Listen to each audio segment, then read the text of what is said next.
Joignez-vous à la discussion. Appelez ou textez le 187 Cube Radio 1877 827 2346. Émotionnel ou rationnel, en accord ou à l'opposé. Les rencontres de l'heure.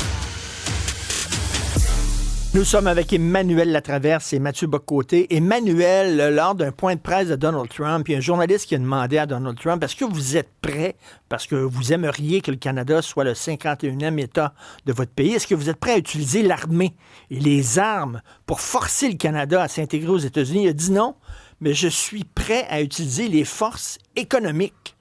Hey, le gars, il est sérieux, là, Emmanuel. Ben, ce qui est comme j'en discutais avec Guillaume Saint-Pierre, notre chef de bureau du Journal de Montréal ici, puis il dit, est-ce qu'il est sérieux ou est-ce qu'il faut le prendre au sérieux? Ce qui est clair, c'est qu'il faut le prendre au sérieux. On n'est plus dans l'ordre des blagues. Il est dans un point de presse officiel où essentiellement, il nous a exposé sa théorie sur le Canada comme 51e État de la manière la plus claire qu'on l'a entendu jusqu'ici. C'est de dire essentiellement, la frontière entre le Canada et les États-Unis est une frontière artificielle, dit-il. Et de toute façon, le Canada dépend de nous pour leur défense nationale et pour leur sécurité nationale. Alors, à un moment donné, on est aussi bien d'arrêter de faire semblant et d'annexer les États-Unis. Puis je vais y arriver par la force parce que l'argument que présente toujours le Canada, c'est l'argument du secteur automobile, nos économies sont intégrées. Il dit, ben écoutez, moi les amis, là, j'en ai pas besoin, j'ai pas besoin de vos autos, j'ai pas besoin de votre lait, parce que je sais pas pourquoi, parce que les États-Unis importent pas de lait canadien, mais enfin... Et j'ai pas besoin de votre bois d'œuvre. Alors, c'est fini. On en a marre de subventionner le Canada. Maintenant, moi, je vais passer de la parole aux actes. Alors, c'est la première fois que M. Trump fait ce genre de déclaration et que le gouvernement canadien se sent obligé de réagir. Je te lis les réactions. Je vais laisser Mathieu commenter. Mélanie Joly, je cite, « Les commentaires du président Trump démontrent une incompréhension totale de ce qui fait du Canada un pays fort. Notre économie est forte, notre peuple est fort. Nous ne reculerons jamais devant la menace. » Et Justin Trudeau qui tweet « Jamais, au grand jamais, le Canada ne fera partie des États-Unis. Les travailleurs et les communautés de nos deux pays bénéficient qu'on soit l'un pour l'autre le plus grand partenaire commercial en matière de sécurité. » Voilà, la table est vide. OK. Mathieu, si le Canada veut protéger sa souveraineté, il faut qu'il se retrouve une personnalité propre. Parce que là, de plus en plus, sous Trudeau, on se demande, c'est quoi le Canada au juste? Ben alors, premièrement, je note que Justin Trudeau et Mélanie Joly considèrent que l'indépendance, c'est une vraie affaire. Et puis, donc, je découvre avec étonnement leur attachement à une forme de souverainisme canadien par rapport aux États-Unis. Premier élément. Deuxième élément, que le Canada ne soit pas un vrai pays n'est pas une nouveauté. Pour les souverainistes québécois, on répète ça depuis des années. Hein. C'est-à-dire que le Canada a changé d'identité régulièrement dans son histoire. Au début, qu'est-ce que c'est? C'est un résidu monarchiste et britannique d'Anglais qui ne veulent pas de l'indépendance américaine et du projet républicain qui l'accompagne. Ça va être le cas jusqu'aux années 50 environ. Au lendemain de la Seconde Guerre mondiale, l'Empire britannique ne veut plus être un empire, on largue les colonies, les dominions, et ainsi de suite. Donc le Canada doit se trouver une personnalité. Pendant un temps, avec Diefenbaker, il va croire au Canada One Nation, mais assez rapidement, il se dit, on va s'appuyer sur le Québec, dans les années 60 à 80, en gros. On se dit, on va s'appuyer sur le Québec, qui est une différence réelle, pour nous trouver une personnalité par rapport aux États-Unis. Donc, ça va être la tentation dualiste du Canada anglais. Mais ça va pas tenir parce que le réflexe colonial du Canada anglais dans le roi du Québec était tellement fort que c'était plus fort qu'eux, ils ne pouvaient pas nous traiter d'égal à égal. À partir de 82, et là c'est Pierre Elliott Trudeau, et surtout à partir des années 90 et 2000, le Canada va encore une fois changer d'identité, et là il va se prendre désormais pour le laboratoire du poste national, une superpuissance morale, le meilleur pays au monde, c'est la rhétorique de 95.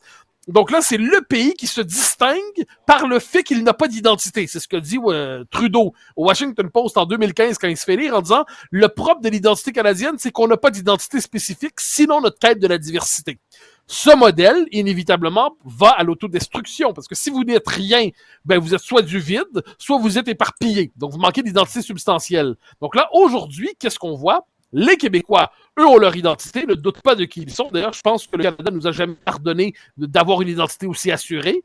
Et de l'autre côté, le Canada anglais, lui, ne sait pas qui il est et il ne le saura pas davantage demain. Donc, je regarde ça et je me dis que si le Canada veut se maintenir devant les provocations de Trump, qui pour moi demeurent des provocations néanmoins, eh bien, il va devoir se demander qui il est autrement que être fier de ne pas avoir d'identité propre. Mais Emmanuel, c'est quand même inquiétant parce qu'il dit là, les chars là, qui fabriquent au Canada, on veut plus les avoir. Puis le lait qu'ils nous envoient, on veut plus les avoir. Si effectivement il met ces menaces à exécution, là, économiquement pour le Canada, ça va être une catastrophe. Oui, économiquement, ça va être une catastrophe. Il faut dire que quand M. Trump dit que les États-Unis subventionnent le Canada à hauteur de 200 milliards par année à cause du déficit commercial, la réalité, c'est que la seule raison pour laquelle il y a un déficit commercial, c'est le pétrole canadien, hein, parce que les États-Unis importent tellement de pétrole brut canadien. Moi, ce que je remarque là-dedans, c'est à quel point si c'est sérieux, puis qu'il faut arrêter de se faire donner des coups de poing sur la gueule et trouver ça drôle, mais la réponse du premier ministre est complètement mièvre, là. Je veux dire, on fera pas partie des États-Unis, on est un bon pays, nous autres, on va se tenir debout. Je veux dire, c'est comme, pour citer un de mes collègues, c'est comme un labrador qui est en avant d'un Rottweiler, là, tu sais. Je veux dire, le labrador, il va jamais mordre, puis le Rottweiler, il sait qu'il va toujours gagner, là. On est dans cette dynamique-là, et c'est comme si juste le fait, là, de répondre, là, c'est un acte de courage de la part du Canada, alors qu'effectivement, il y a plein de choses que M. Trudeau aurait dû répondre, là. Vous n'avez pas besoin de nous? Mais très bien. Vous n'avez pas besoin de notre pétrole brut, dont vous dépendez. Vous n'avez pas besoin de notre gaz naturel, parce que 100% des importations de gaz naturel aux États-Unis viennent du Canada. Vous n'avez pas besoin de nos minéraux critiques non plus, parce que je suis un peu nerd, j'ai fait le calcul. 75% du zinc, 75% du tellurium, je ne sais pas c'est quoi, 56% du nickel, 54% du vanadium viennent du Canada. Puis dans la grande guerre de Donald Trump pour se sevrer de la menace chinoise, 5 des 10 minéraux critiques dont dépendent les États-Unis sont importés à 100% de la Chine. Puis tu sais quoi? On peut les trouver ici au Canada. Fait qu'à un moment donné, il faudrait peut-être avoir un discours un peu plus comme épine dorsale, là. Parce que le temps l'autre joue, je suis gentil, c'est pas sérieux. Puis face à un leader comme Donald Trump, c'est clair que ça fonctionne pas. Puis il y a une raison très simple pour ça. C'est que Donald Trump ne prend pas Justin Trudeau au sérieux, puis on fera pas une thèse là, sur tous les mots de Justin Trudeau. L'enjeu, c'est que Justin Trudeau a démissionné. Il n'est plus. Je veux dire, le roi est mort, vive le roi, là. Alors, il y a aucun rapport de force, puis donc, M. Trump, c'est sûr qu'il va vouloir en profiter. Mais d'ailleurs, là, tu parlais de Justin Trudeau. Mathieu, Justin Trudeau a démissionné. On va dire, quand Poilievre va prendre le pouvoir, Poilievre, c'est un mini-Trump. Les relations entre les deux vont être beaucoup mieux. Non, Trump, dans ce point de presse-là, il a dit « Je m'en fous de ce que dit Poilievre. Je m'en sac. » Ouais, ben alors, c'est pour ça que là-dessus, je pense que, et peut-être je me trompe, mais de Trump, il faut en prendre et en laisser. Moi, ce que je comprends de la séquence présente jusqu'à la prise de la Maison-Blanche, c'est qu'on est dans l'établissement d'un rapport de force. Trump, tout comme Musk d'ailleurs, a une psychologie un peu chaotique. Il veut déstabiliser, il veut qu'on sache pas exactement ce qu'il va faire, il veut qu'on se dise, mais qu'est-ce qu'il fait exactement ce bonhomme-là pour nous déstabiliser? Et à partir de là, il établit son rapport de force en fonction de ses objectifs commerciaux, financiers, militaires et ainsi de suite. Donc moi, je ne crois pas du tout à la présence des blindés américains à Cornwall, à Toronto, et puis à tout ça. Donc ça, bon. Ensuite, est-ce qu'on a une séquence possiblement compliquée avec Trump, c'est le moins qu'on peut se dire, mais encore une fois, puis ça revient à ce que tu disais d'abord, le Canada est un pays qui a globalement voulu toujours se distinguer par un côté très moralisateur. Le rapport de force, il ne l'exerçait qu'à l'intérieur avec les Québécois. Le seul rapport de force où il veut imposer, c'est ça. À l'extérieur, il n'y a pas de rapport de force, le Canada. Il préfère l'ONU, il préfère les résolutions onusiennes, il préfère les cours de morale. Et là, il doit retrouver la politique dans sa forme la plus classique. Et il n'est pas équipé, outillé mentalement pour cela. Alors, et pour ce qui est de Pierre Poilievre, par ailleurs, on peut s'attendre à ce qu'ensuite les bonnes relations relatives entre les conservateurs des deux côtés de la frontière vont permettre d'apaiser les tensions. Mais il faut traverser ce moment chaotique qui correspond à la psychologie et de Musk et de Trump. OK. Mais Musk aime beaucoup Pierre Poilievre, hein?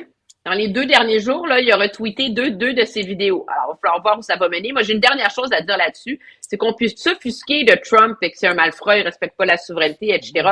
La réalité, cependant, c'est que quand il dit que les États-Unis sont tannés de payer pour la sécurité du Canada, il a raison. Il a raison. Mathieu... Puis là-dessus, le Canada est vulnérable de par sa faute.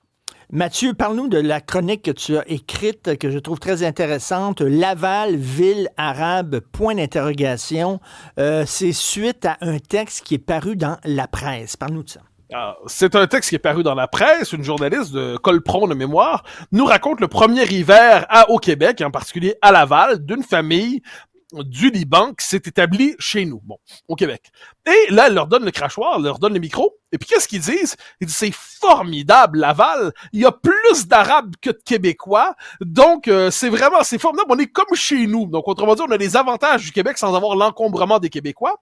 Et puis ensuite, on dit, c'est un environnement multiculturel. On n'a pas à apprendre le français n'est pas la norme. Ben, c'est formidable. Mon mari parle pas le français. Ça favorise son intégration. Donc là, on comprend.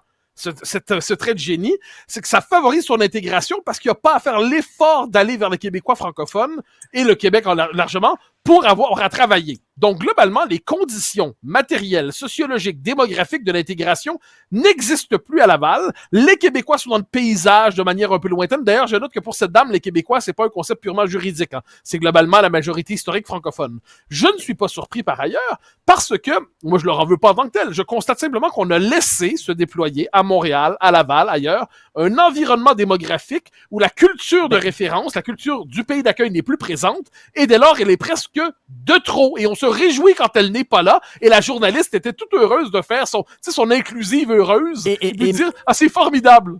Emmanuel, est-ce que c'est pas normal quand tu arrives dans un nouveau pays de créer des fois des ghettos, de te retrouver avec des gens qui te ressemblent? Écoute, mon amie défunte Denise Bombardier avait un condo en Floride, puis dans le complexe de condo où elle était, il y avait Dominique Michel, il y avait Denise Filiatro, il y avait Denis Arcand. C'était tous des Québécois qui se rassemblaient ensemble en Floride.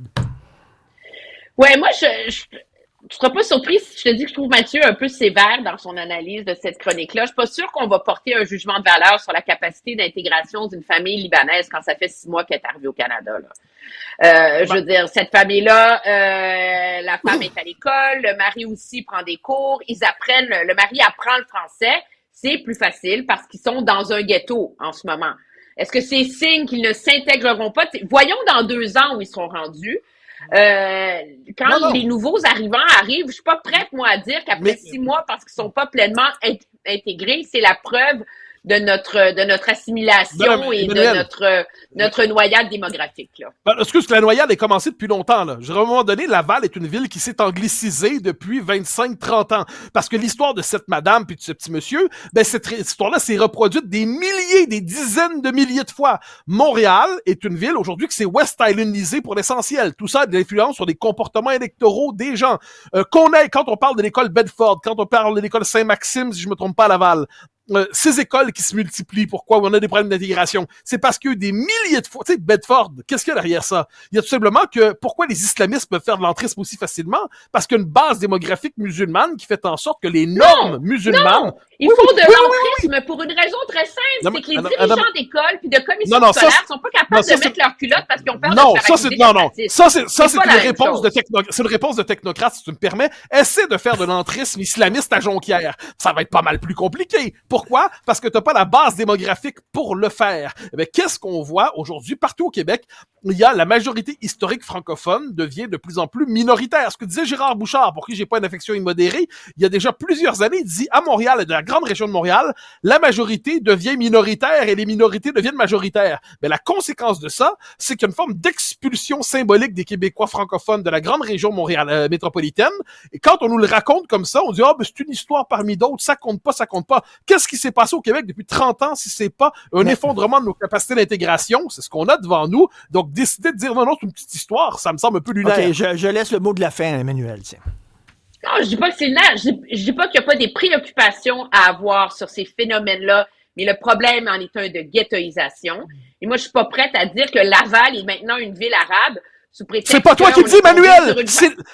C'est pas toi qui le dis! C'est la personne invitée dans... Depuis 4... Non! Et c'est Suzanne Colpron qui s'en réjouit! Trouve une place où elle est entourée de monde qui parle comme elle. voyons donc. Laval, non, Emmanuel, toi, tu dis ce que tu veux, mais elle, là, l'invitée de l'interview de Colpron, a dit Laval est une ville plus arabe que québécoise, puis Suzanne Colpron dit c'est formidable, c'est-tu pas merveilleux? À un moment donné, moi, je leur donne la parole, je leur fais confiance. Je leur fais confiance. Si elle avait été à Jonquière, elle n'aurait pas dit ça. Si elle avait été à Trois-Rivières, elle n'aurait pas dit ça. À Laval, apparemment, c'est un nouveau West Island, comme disait Frédéric Oui. Lacroix. Je me rends. Merci à vous deux. Bonne journée. Salut.